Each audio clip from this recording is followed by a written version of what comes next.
And So, in a nutshell, what we're doing over here, just to give you some context, is on every Sabbath we read from the Torah, we read from the 5 books of Moses, and afterwards we read from the prophets. And on the week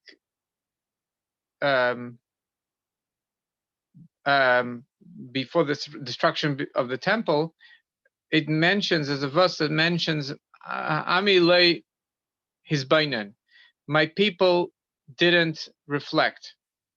In other words, God is saying through the prophet that if you would just reflect, if you would just use the technique of mental reflection, you wouldn't have to go through these problems, because your problems, your state could be changed by using a proper reflection technique. That's what we've been learning all these weeks.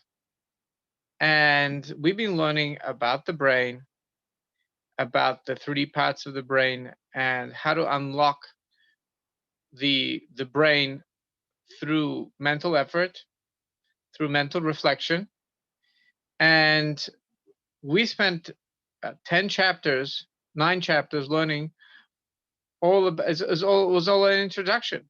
So the first 3 chapters we learned about the different parts of the brain and how you can unlock the deepest aspects of the brain, the insight, the right brain, how to unlock that through using effort of the left brain. And then we discussed, we spent another 3 chapters discussing certain rules there are when we reflect. Go back to those chapters, and when you follow the rules and the guidelines, then the mind's going to be effective and is going to work. And then we spoke about the type of emotional preparations that are important in order that the brain is going to do its job. It's not only about the brain, it's about emotions as well, and how the brain needs to affect and impact our emotions and our behaviors. And then we started to give a little summary of like the main map of the subject matter, which we reflect on. Now, the subject matter is basically tracing everything in our lives back to this underlining oneness. And we've actually spoke about it before, that this is really what a like a scientist is doing. They're trying to analyze or observe nature, something in nature, in order to figure out the underlying principles. And obviously there's many things in nature, but they have to say, oh, the principle is the same in many things. So we're going from many, we're trying to say that we're going like upper pyramid, like there's less rules that can be used, of one rule that can be used to explain many different occurrences. And then we're saying, oh, there's many different rules, they have one fundamental idea behind all of them. So what, and the reason why scientists are doing it, in order to create something useful for humanity. So science is really the observation of reality in order to figure out the fundamental principles to get closer to the oneness. Well, what we're learning over here is definitely not science, because we are going to the oneness, but what we've learned, it was actually passed down from God Almighty on Mount Sinai. He spent he gave to the Torah to Moshe Rabbeinu, Moses, our teacher, and he also gave him like 40 years of private tutoring, and then he would teach that to the people. Every class he had, every class in the tent he had, he would go and teach. So he would go and teach. Just hold on. 1 second. Can you come back later? 10. Okay, thank you. Okay, and then the revealed Torah was passed down to all the people, but then there was a hidden aspect of the Torah was passed down to special students, and that was passed down through the generations till 500 years ago. The one of the links in the chain was informed that now you can start teaching more people, and then over around 300 years ago, the Baal Shem Tov came, and he really not only, it was not only a handful of students, it became a way of life for many, many, many, many people. And then the Alter Rebbe came. He was a student of the Baal Shem Tov, and he said, well, let's make the information something that can be accessible to everybody through comprehension. In other words, what we're going to learn, the way we're learning, we're tracing everything to the oneness, is not through intuition of levels, because in the 500 years ago, it was more like intuition. So if you didn't have that special soul that has the intuition, you weren't able to do it. You weren't able to understand the Kabbalah. But the Alter Rebbe said, 1 second, we can give the appropriate physical metaphor, and since people can understand what they see and hear and they experience, and we're going to use multiple metaphors, so in order that people can compare the metaphor to each other to learn the singular lesson between all the metaphor, then they're going to understand. That's the core concept. The core concept when you give multiple metaphor on a subject and people compare it, which is the act of reflection, that effort gets them closer to the core concept, which is the underlining idea between all the metaphor. And obviously, each metaphor has its also unique lesson to teach us as well. So once we clarify that really helps. And what we've started in the last few weeks is we started at the beginning of creation, beginning of the process of creation, and we gave 5 metaphor. In other words, there's a basically a transformative step in the creative process. It's called Tzimtzum. A Tzimtzum is where the unlimited became less apparent, and only limits became limited energy was set up in a way that it could become apparent to the eventual creation. Because if you have unlimited energy, it would be overwhelming. Just imagine inside water you have hydrogen, and if you burn the hydrogen, it burns. It could be used to fly an airplane, to power an airplane. But it could also be used to split. If the atom is split like a hydrogen bomb, it can be used to power a city or destroy a city. So there's an overwhelming energy inside everything inside the world, and the Tzimtzum causes it to absorb in itself, so we don't need to be burnt up by this nuclear energy. So that's one of the first processes in creation is called Tzimtzum. So we gave, and before Tzimtzum, there are 3 levels. They're called Yachid, Echad, and Kadmon, how God is alone, how He is one, and how He precedes everything. He already pre-plans everything that's going to come later on. That is before the Tzimtzum. And we learned 5 metaphor for that. Altogether, there's 4 metaphor, but there's really 5 metaphor. We're not going to go into those 5 metaphor. You can go back to the lessons and learn the 5 metaphor.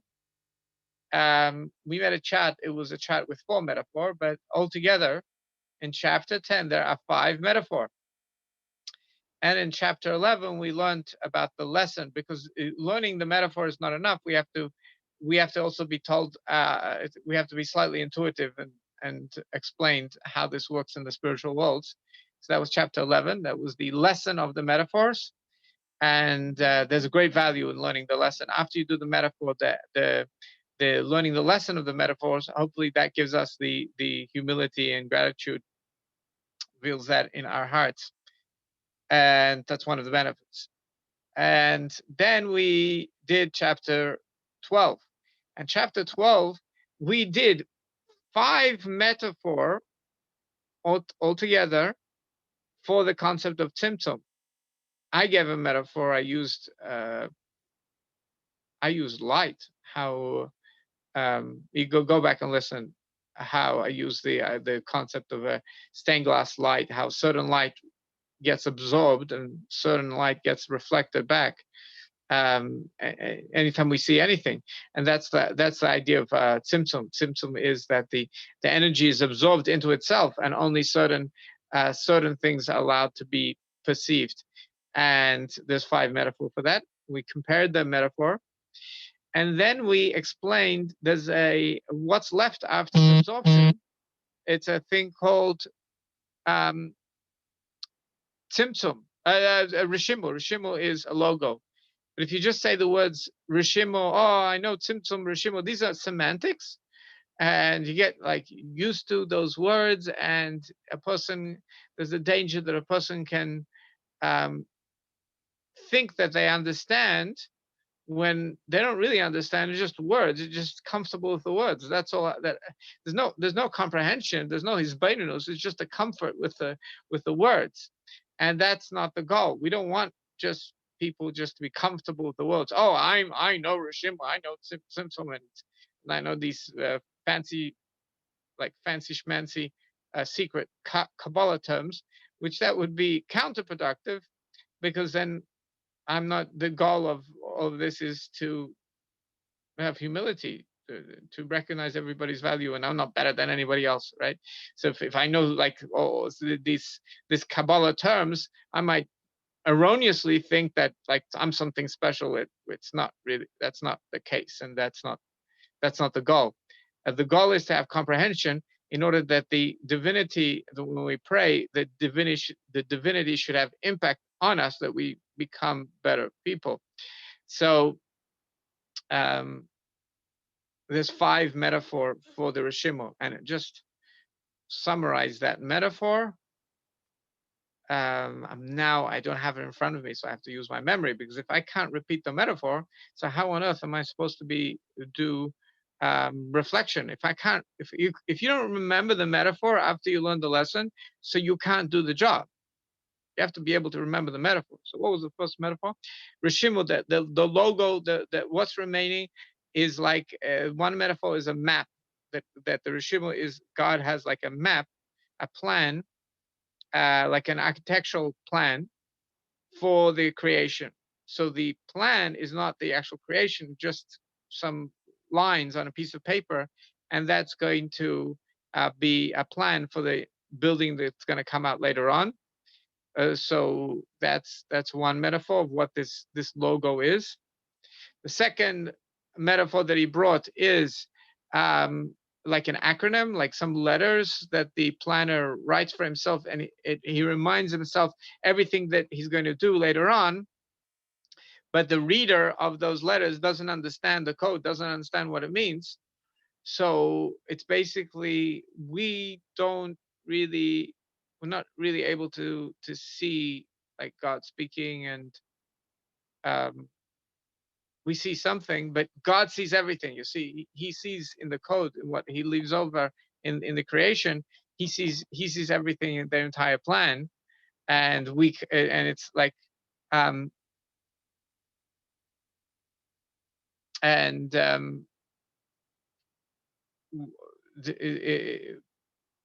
he sees the entire plan, and we don't see the entire plan. I see one of the questions over here is, what is Mashiach? So Mashiach is a time that through the story of history, which is really a story of the autobiography of God, all the challenges that all the people had collectively throughout history, tells us a story of challenge and triumph of our own internal challenges, and that we have to have effort for that. So we bring out our divine qualities when we do things for a higher mission, when we have challenges. And all these, the collective story of all these individual challenges is actually a story of bringing out divinity. And the goal of this entire process of creation, of the story of creation, the story of history, is that ultimately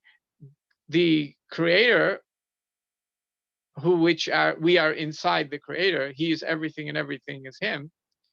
So the creator can then reveal himself without overwhelming us, and he can feel comfortable living in us, in the people, and revealing himself in us, in the people, inside the world.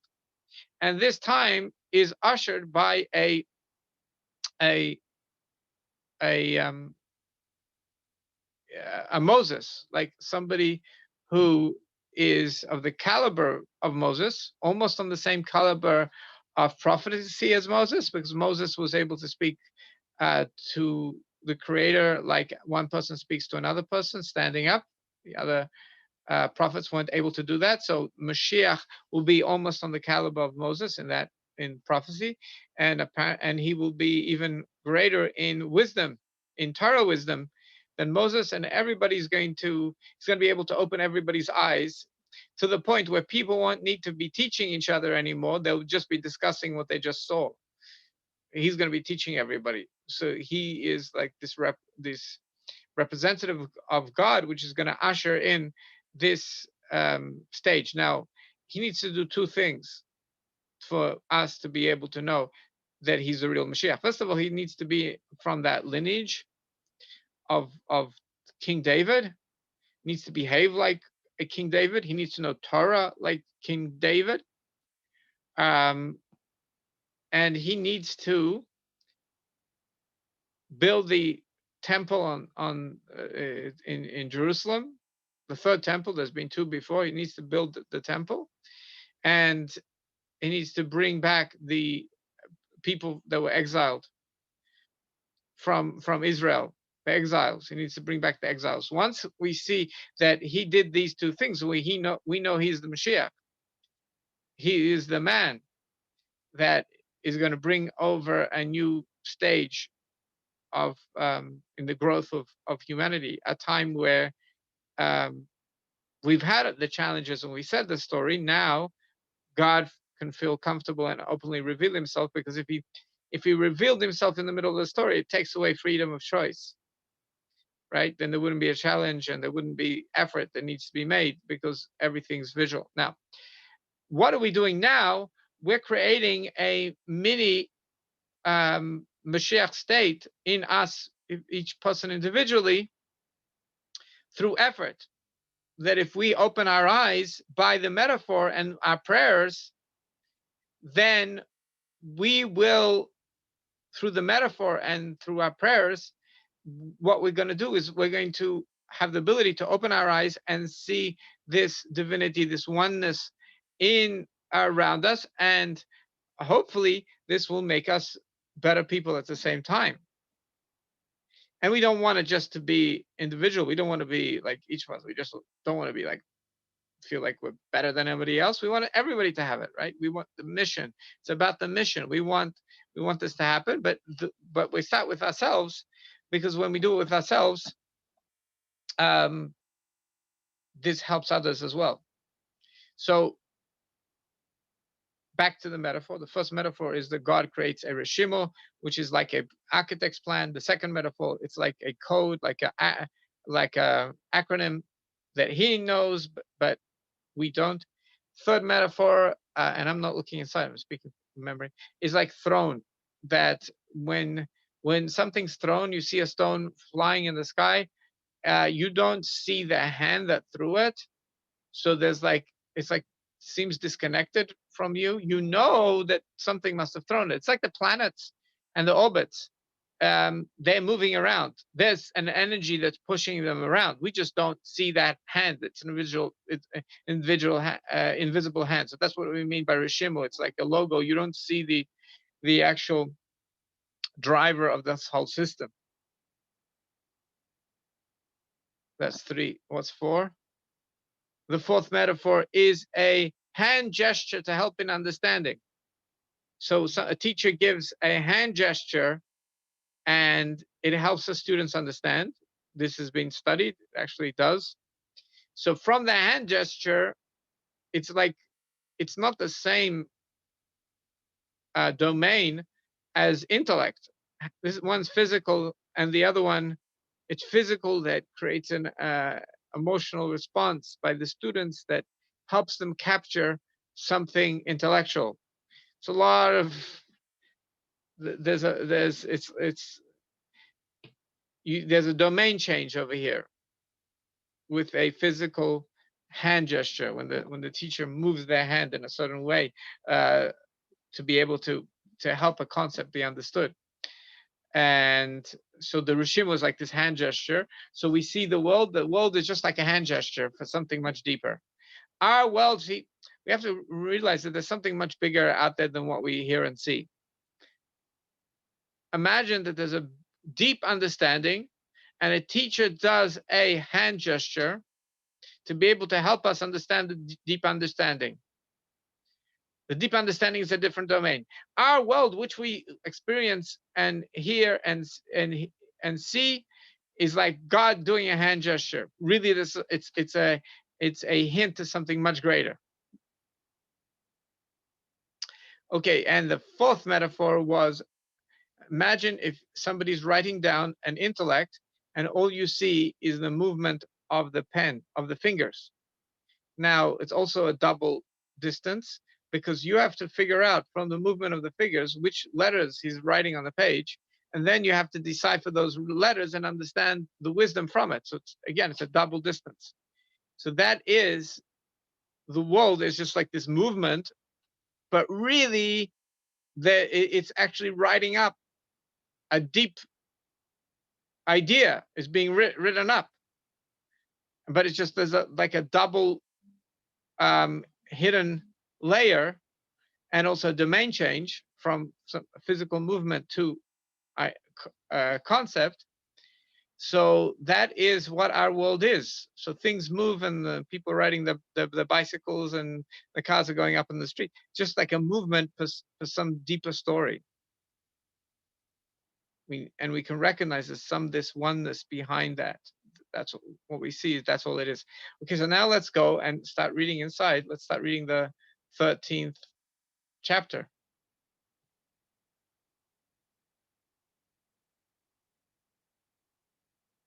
Rabbi Smith. Yes, I'm sorry, chapter, you want 13 or 1? What's the 13? to chapter 13, okay.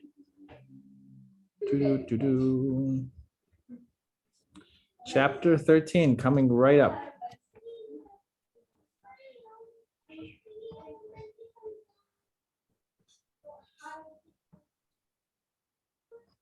Here we go. Yeah. Now nimshal. Now nimshal. Nimshal means the lesson, and lesson is very important because that the lesson of metaphor involves our right brain more. It's a little more intuitive. It's less comprehension, but a little more intuitive. It gets us one step closer to the flash of divinity. Of course, the ultimate place, as we've explained many times, to actually experience a flash of divinity is when you pray and connect to God in the morning, or it could be different time, but especially in the morning. Okay, so Yuvan Lamaila, now we can understand above in spirituality, Inyan Tzimtzum, the concept of this contraction, where the unlimited nuclear, supernuclear, whatever I can't even imagine, is being contracted into itself. The unlimited light, a light is contracted into itself. And this is called an empty space. There is no empty space. I've said this many times. There's no empty space. It's called an empty space because that's what it seems to us. You in personality and social skills, it's important to make space for another person's feelings, not to just like overwhelm, right? So this is so this is what God does. The Creator does. He makes this, absorbs the energy into itself. There's a perception of an empty space. This is the idea of histalkus, means to go up. Vehelem means to hide. Latzmuse, to its essence. In order that there should be the possibility of afterwards of a transferal of light canal, like in a way where we can recognize this as light of God. It's not that it went up and it's totally hidden, the original essential unlimited light. No, it's like the metaphor that we gave, one of the 5 metaphor, that it's like when a teacher knows the whole big concept by himself, but he only says the one-liner to the student.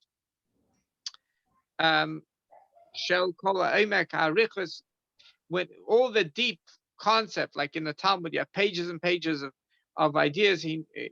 But then when he summarizes it in a short way, and he delivers only the shortened version to the student, because the student will be overwhelmed.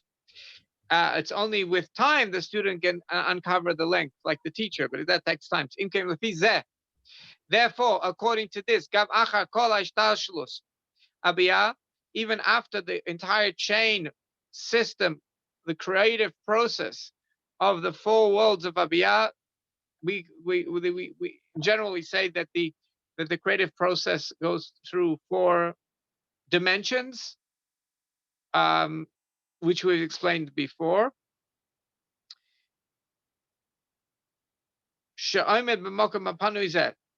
The 4 dimensions of the 4 worlds of Abiyah are actually in this theoretical empty space.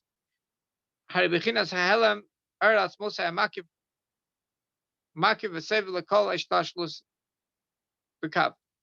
this hidden light of the essence, when we pray, by the way, we pray only to the essence, nothing else, God forbid. We go to the original source. We pray to the essence. So the light of the essence is hidden, but it's makif. It's still there. It surrounds. It's there. The seviv is like to surround. Like both words means to surround. L'chol ishtashelus the kav, for this entire ishtashelus chain order of events that are measured by a kav. Kav is a ruler. In other words, each level of light that is allowed, permitted to be revealed, is measured with a kav, with a conceptual ruler, not an actual ruler, a conceptual ruler. I'll give you a metaphor for that one. And nowadays it's easy to understand. Now that people, when programmers explain like concepts, so that you understand a physical idea of a wallet.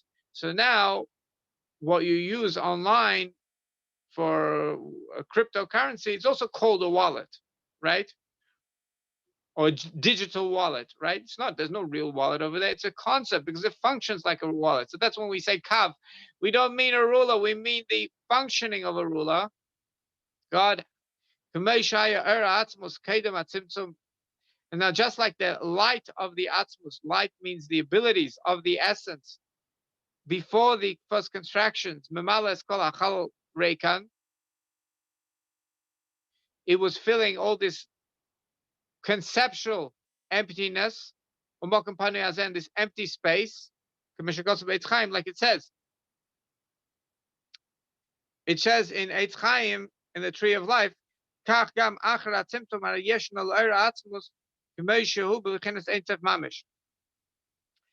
even after Tzimtzum, there is the light of the essence, the abilities of the essence is it's there. It's unlimited. Really, mamish means in actuality. It's just that it's not revealed to any lower levels. In regards to the deliverable energy which is going to be given to the receivers, which is us, right? All the angels, right? But in contrast to his essence, there is no change before the creation or after the creation. In regards to the essence of God, creation doesn't change God at all. We're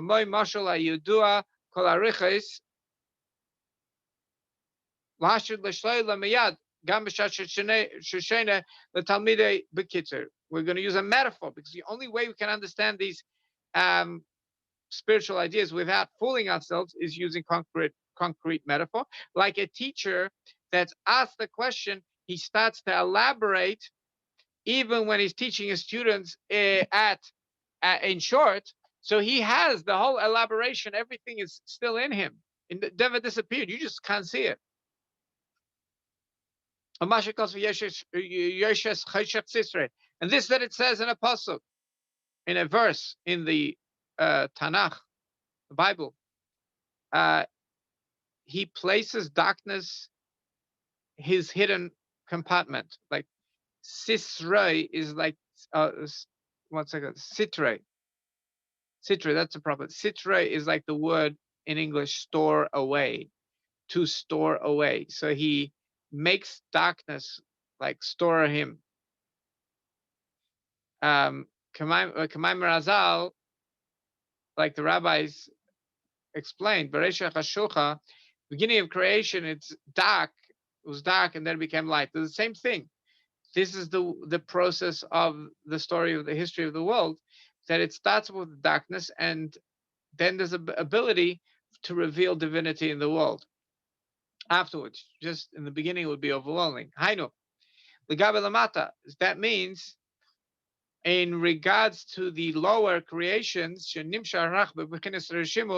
that they are all created from this logo, which let's use the metaphor of that, like that hand gesture of a teacher. Shanishar Achra Helam Canal, which that logo remains after the after God decided to hide himself. To us, but not to him. And this is the meaning of the words in prayer. Now, you're always going to see in every chapter some one-liner in prayer that all this effort we've been putting into actually is summarized by this one-liner. So what we're supposed to do is when we pray, we stop right before we say these words and we think, we repeat over very quickly, rapidly. So this is what if 3 times a day we say in the prayer, in the most holy prayer, Va'ata ata kodesh shibcha kodesh. You are holy, and your name, which means God's ability, is holy. So he adds the words. Um,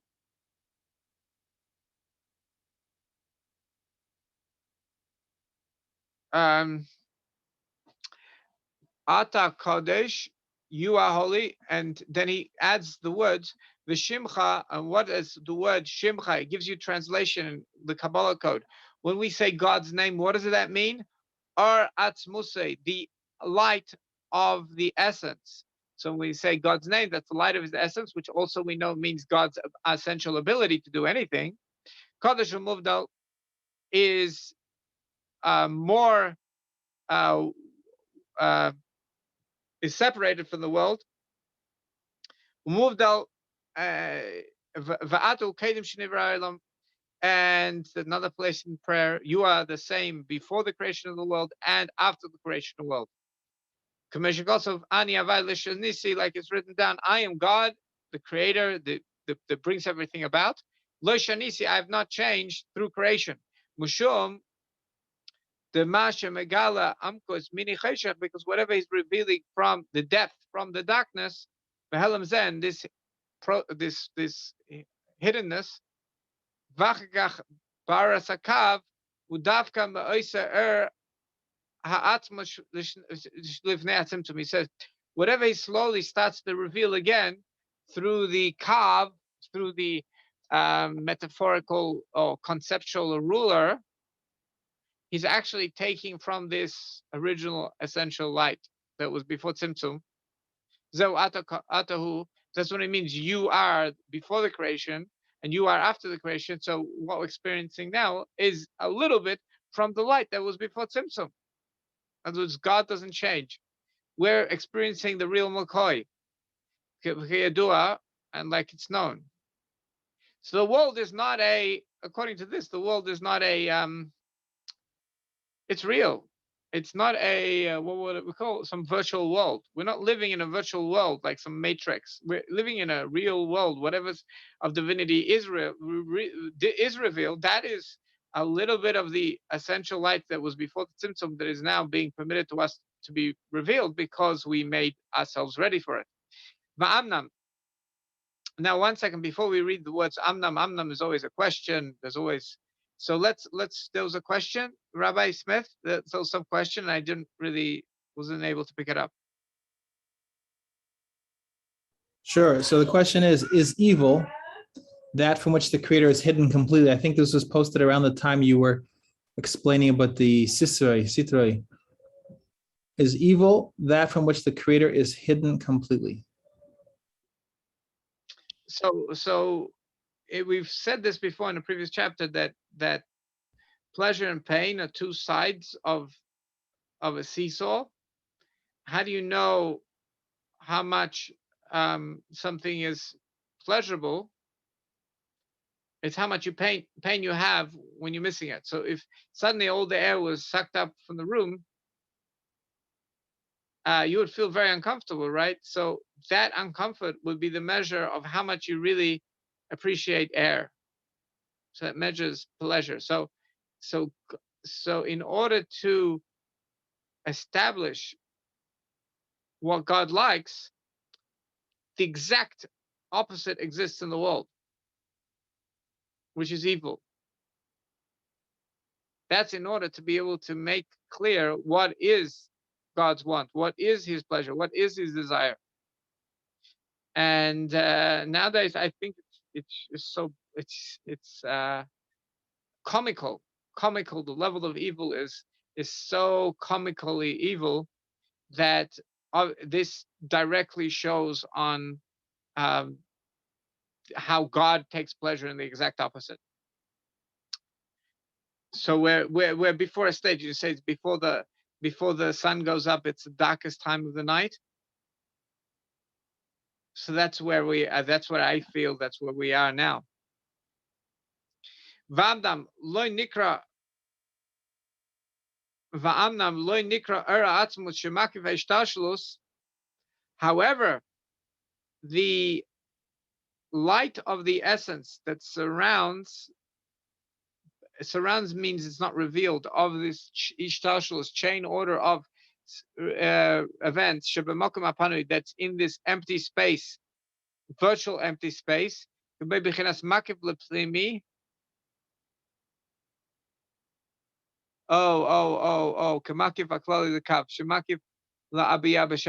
explain this. Basically, the first thing, the kav, we've mentioned this before. Every time the kav measures something out, is used to measure something out, first we have to establish all the possibilities of a certain domain. In other words, if you're going to create a thing called time and 24 hours, so you have to create 24 hours and then decide to commit to now is this time. Now is 9:15, right? Let's say. But you have to have the possibility, you have to first establish all the possibilities, like you brainstorm all the possibilities, and then you commit to one. So all those possibilities, the energy needs to be measured for those possibilities as well. And that's called the makif of the kav. The makif of the kav is every possibility that this ruler will be able to measure out. However, he says, Loi nikra era the light of the essence which surrounds the entire chain order of events is not considered a makif l'pnimi because it's way beyond being all the possibilities for the pnimi. Pnimi means what we've committed to, the internal energy that's being committed now. K'makif aklali the kav, because it's not like the makif aklali, the general surrounding ruler, shemakif la'abiyah b'shava, that surrounds the 4 dimensions, the 4 worlds that we live in. Now we live in the lowest one, but where we are, there are other dimensions connected to this dimension. Because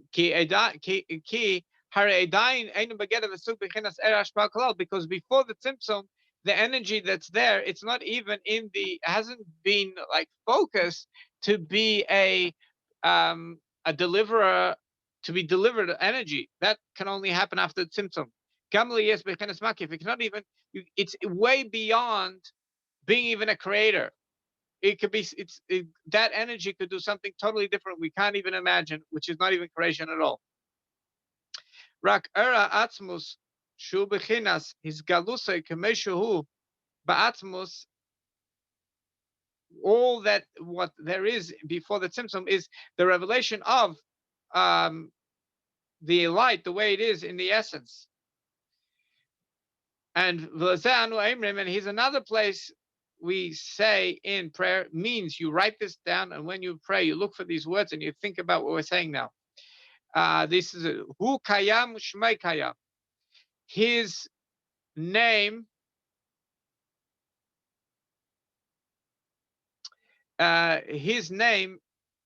exists and his name exists. So the question that I did see on the board, could the Almighty be something other than the creator? Well, he's way beyond being a creator. When we're speaking about the light, the potential of God before Tzimtzum, he's something much more than a creator, and creator is only one of the possibilities they could do. Being creator is already like a step down for him. It's just one possibility. I mean, I'm going to use the metaphor. You could play music, and you could do math, and you could do woodwork. There's so many things you could do, and then you commit just to do woodwork. So that's God. He's beyond any of these things. He's just committed. After Tzimtzum, we committed to be a creator. And 1 second.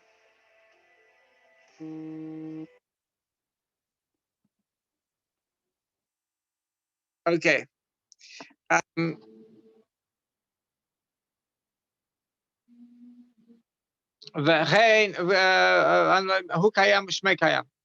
His name is so he is everlasting, Shmei everlasting, and his name is everlasting. And we're referring to God before Tzimtzum. And another one, which this one we say a lot in prayer in synagogue, Baruch Hu Baruch Shmei, blessed is him and blessed is his name. We're referring to him as in the essence of God. Baruch Shmei, referring to the light of God before Tzimtzum. And Baruch means to reveal.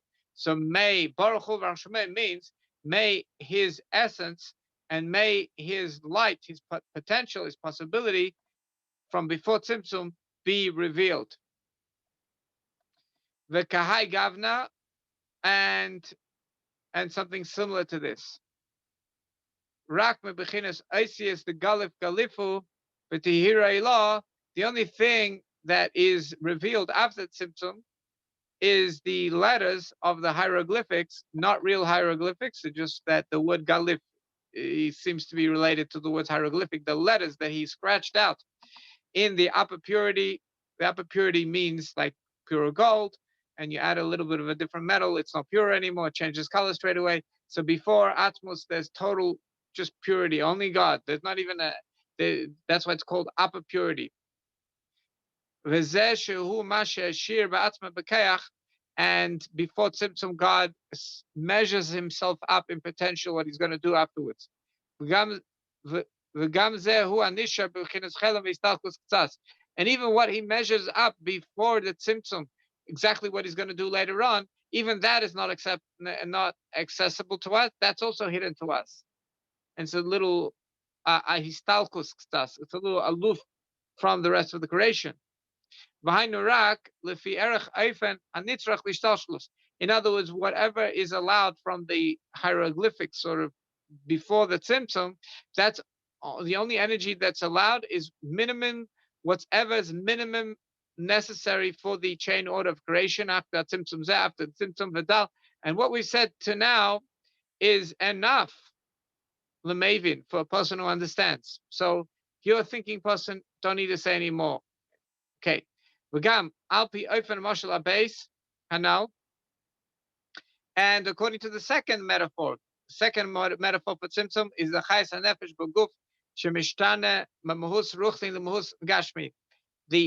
When the soul enlivens the body, basically, our body is like a doll, like literally like a rag doll, right? It's just a little better made. And our soul needs to connect with this rag doll.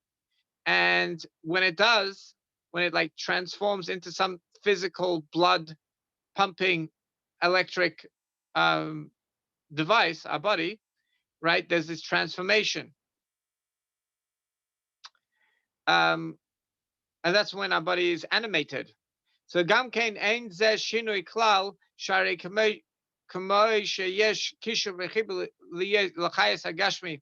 And also when the soul connects to a physical body, the soul is not changed, because really our soul apparently could give life to a few bodies. So it's like way beyond our body. At the same time, where our soul is giving life to our ragdoll body, and suddenly it's animated, thank God. But it doesn't change. But just like there's a knot and a connection to the physical life, to the spiritual life,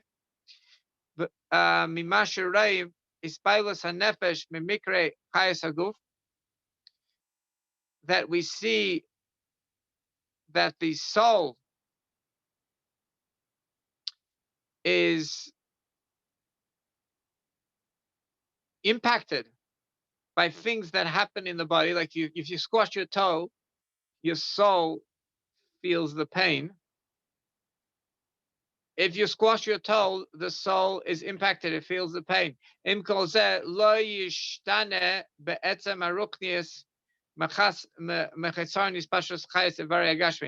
Nevertheless, the soul in its essence will not be changed, or will not lose anything if there is a loss of some physical body. Like if a person, God forbid, doesn't have the physical eye, is not a vessel for the power of the soul anymore, so that means a person can't see, or they're missing a limb of the body, the soul is still complete. So keep in mind that God is still here, even though a physical world is something which is like much lower than him. But the essence of God is still here, just like the essence of a soul is still there, even if a person's missing, God forbid, a limb. In other words, the limb, the magnetic skeleton of that limb is somehow there. So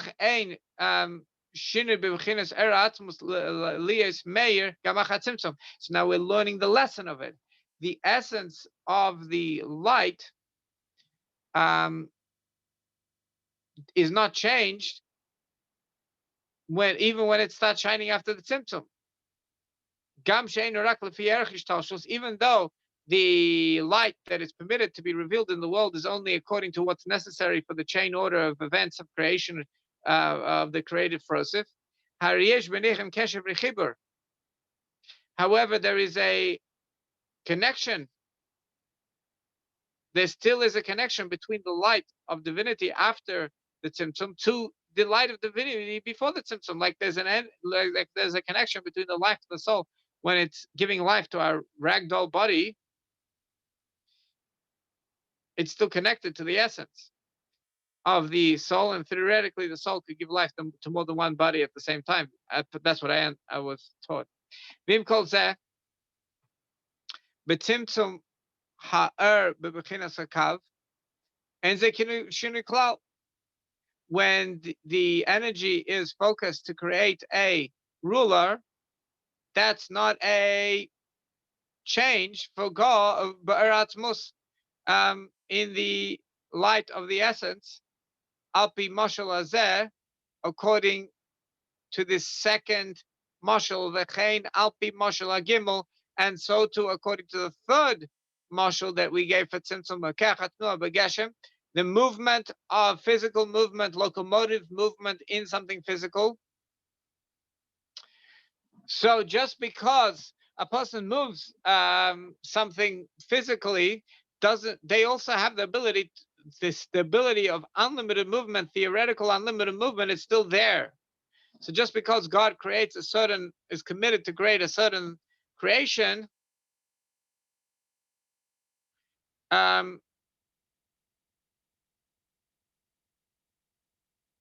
just because there's a certain creation, there's really much more there. There's much more power there. Or that was the third model, fourth marshal. He's chakmos kaya hamaskil canal.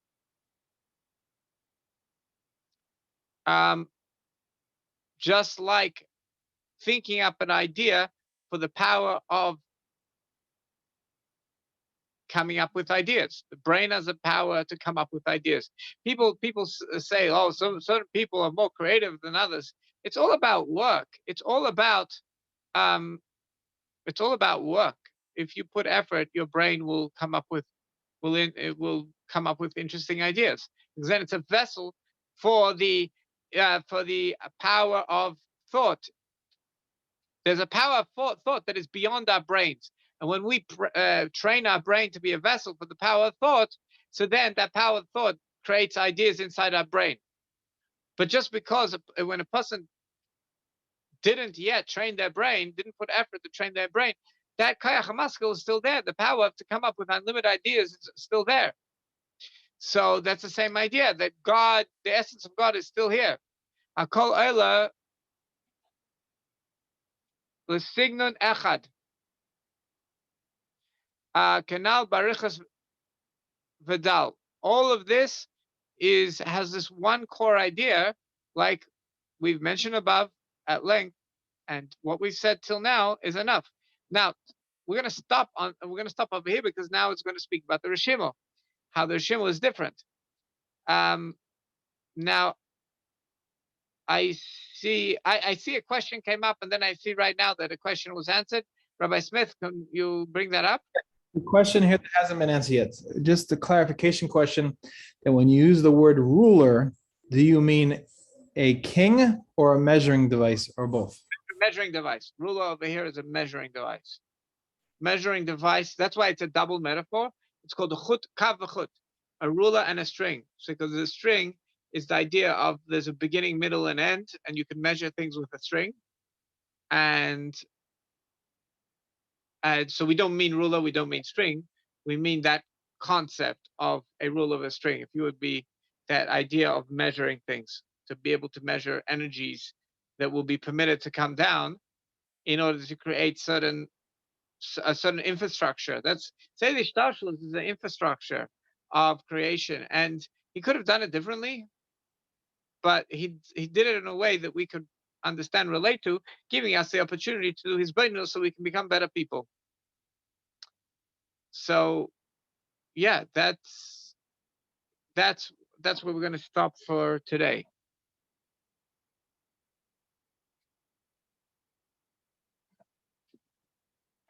Thank you so much, Rabbi Chirik.